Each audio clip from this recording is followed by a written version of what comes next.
Le livre Le Palais de l'Élysée.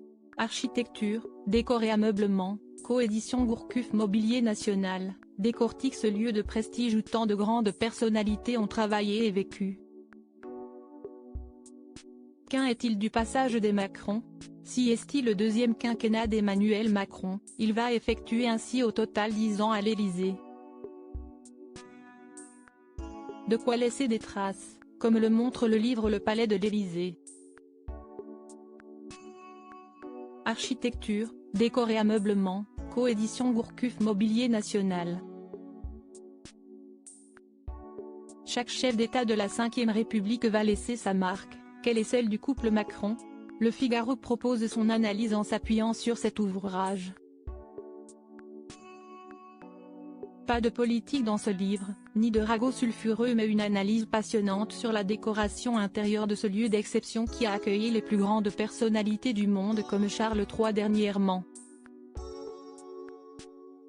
Si les Chirac, Sarkozy et Hollande ont laissé des traces tantôt légères, discrètes ou indifférentes, Emmanuel et Brigitte Macron ont voulu faire une vitrine de la création et des savoir-faire français. Dans le salon doré s'étendent désormais 2 tapis cinétiques de Vasarely, des sièges Stark et un bureau noir de Thierry Lemaire.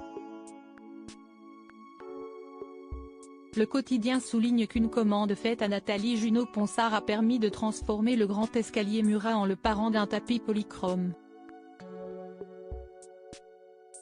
Le chef d'État et la première dame ont métamorphosé chaque pièce avec des pièces plus contemporaines et modernes. Un choix qui irrite parfois, puisqu'on leur reproche de trop mélanger les styles dans le palais. Dans un article du Monde datant de 2018, l'influence des Macron était mise en lumière dès leur arrivée au sommet du pouvoir. Le président fraîchement élu avait souhaité changer son bureau, misant sur une pièce de béton signée Francesco Passaniti qui dormait dans les réserves du mobilier national.